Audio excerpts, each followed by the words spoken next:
Take a moment right now and notice, how are you breathing? Is it through your nose or through your mouth? If it's through your mouth, we need to talk.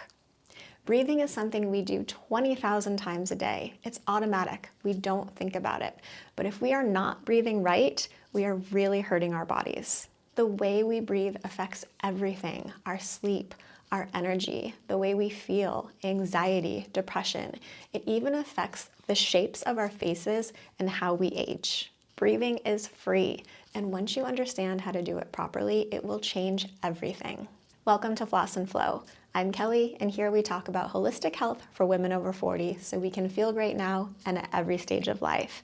Make sure to hit the like and subscribe button, and let's get into it. I want to give credit where credit is due. Much of what I learned about breathing that we're going to talk about today, I learned from two books: The Oxygen Advantage by Patrick McKeown and Breath by James Nestor. I will leave both of these books in the description. If you like reading, I highly recommend checking them out. I created Floss and Flow around 10 pillars of holistic health, and you guessed it, breathing is one of them. It is so important for how we feel and the quality of our lives, and I think in the health and wellness space, it is often overlooked. After 40, our hormones shift, our cortisol is harder to regulate, our sleep is disrupted, our recovery slows, especially if we're women in that perimenopause stage of life. Nasal breathing affects all of this. Our nose is a sophisticated filtration and conditioning system that if we bypass, we are working against our biology instead of with it. Our bodies are designed to work in a beautiful way, but if we are breathing wrong, we are breathing through our mouth, it really negatively affects our health. So what actually happens when we breathe through our mouth? Not only does it change the way we look, mouth breathers typically have dark circles under their eyes, their faces may look shallow and sunken, the jaw gets slack, even the palate can narrow, which is the cause of crooked teeth.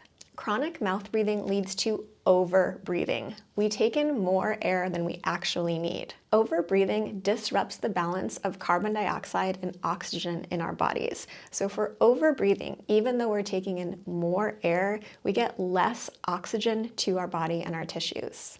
Our nose produces nitric oxide. This helps to dilate the blood vessels and leads to more oxygen-rich blood reaching our bodies. If we breathe through our mouth, we lose all of the benefits of nitric oxide since it is produced in our nose. Our nervous system takes a hit if we are mouth breathing. Mouth breathing activates our sympathetic nervous system. This is our fight or flight response. So if we are chronically breathing through our mouth, our body is in a low-grade stress response all day.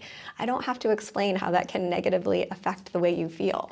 Our bodies were never meant to be in a fight or flight for an extended period of time. Our sleep is suffering if we are mouth breathing. We simply cannot feel rested if we are breathing through our mouth. Not only are we over-breathing, we have more disruptions in our sleep. Mouth breathing leads to snoring, which can lead to sleep apnea and chronic sleep obstruction. For women in perimenopause who are already dealing with sleep disruptions and night sweats, this is a huge deal. Okay, so now we know the risks of mouth breathing. Let's talk about the benefits of nasal breathing. When we breathe through our nose, it warms the air and humidifies the air. Also filters out bacteria and viruses. So you can see how we are healthier even just breathing through our nose when we get that filtration.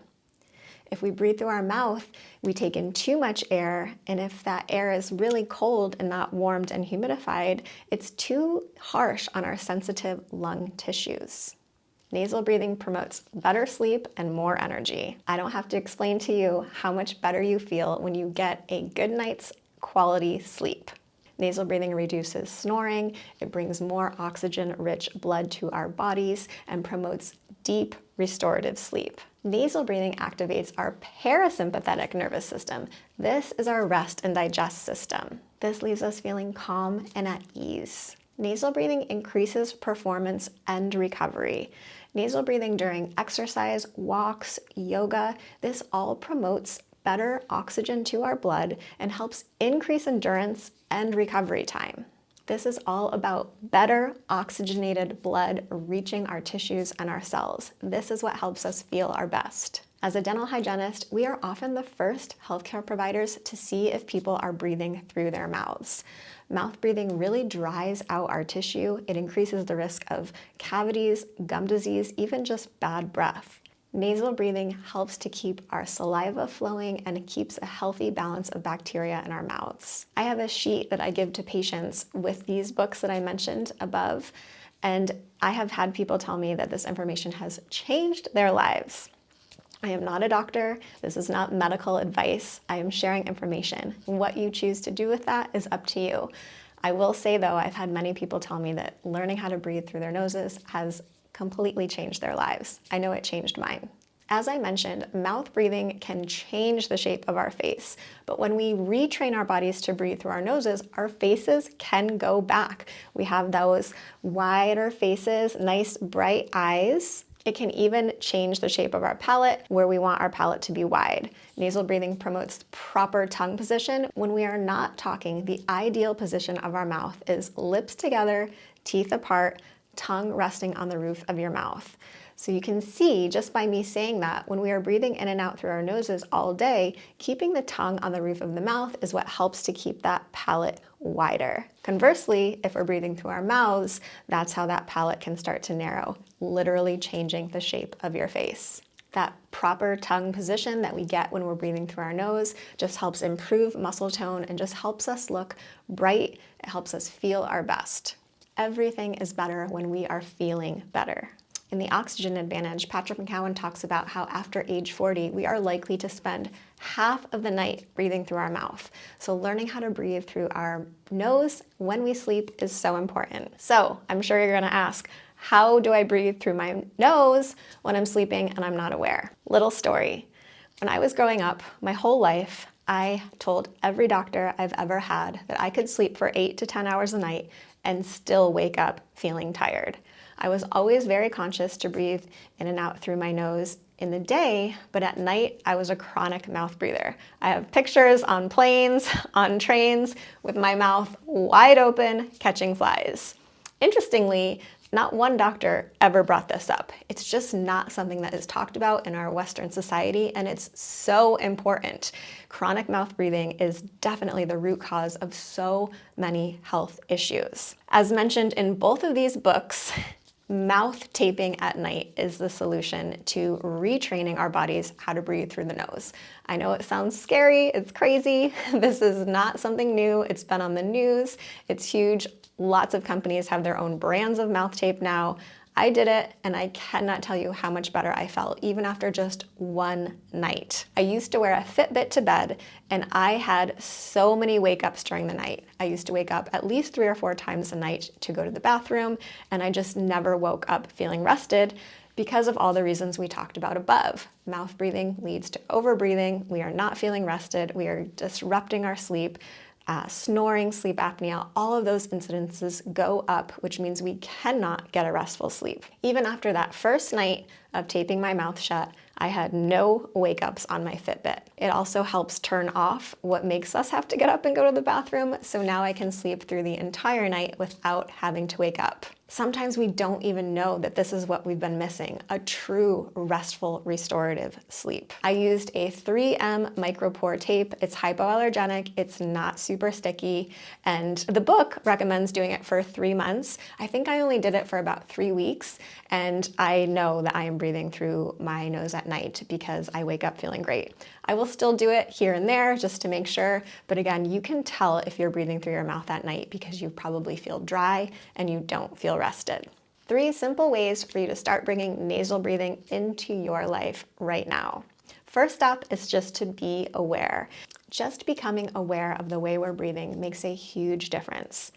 Even if you have to set a reminder on your phone, just remind yourself during the day to make sure you are breathing in through your nose. It's okay to breathe out through the mouth, but we want to make sure we're breathing in through our nose. Again, it's going to warm the air, it's going to humidify the air, it's going to ensure that we have that proper balance of nitric oxide, carbon dioxide, and oxygen to support oxygen-rich blood and the right amount of oxygen and air in our bodies. If you notice your mouth is open, just gently close it. As you say it over and over throughout the day, your body's going to become more aware of it and it's going to become easier. Practice nasal breathing during your exercise. On walks, yoga, anything that you're doing, make sure you're breathing in through the nose. Again, out through the mouth is okay, but breathing in through your nose. As time goes on, you are going to notice that this becomes easier and your performance is going to increase, your endurance is going to increase, and again, you are going to feel better. And number 3, taping your mouth shut at night. This is what's going to help retrain your body to breathe through its nose at night.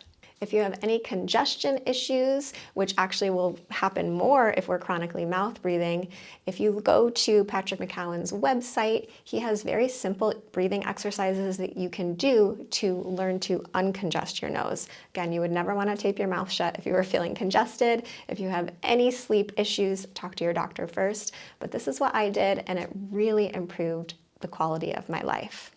The most powerful health practices are usually things we're already doing. We just want to make sure we're doing them effectively and that we're working with our body, not against our body. This is what I love about holistic health. It's not about doing more, it's about doing better and really understanding the why behind the way. No one wants to be told what to do, but when we understand why we have to do something, we are much more likely to do it. Chronic mouth breathing can lead to high blood pressure, which can lead to all sorts of other health issues.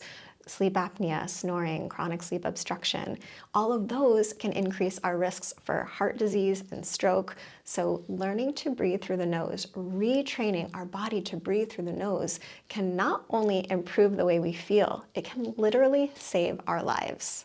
I believe when we know better, we do better. When we do better, we feel better. And when we feel better, the world becomes better.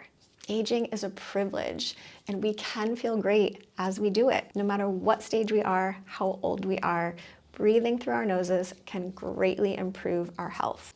I hope this was helpful. I hope this can change your life. Don't forget to like and subscribe. And if you like this kind of content, don't forget to sign up for Weekly Wellness. It is my email that comes straight to your inbox every week.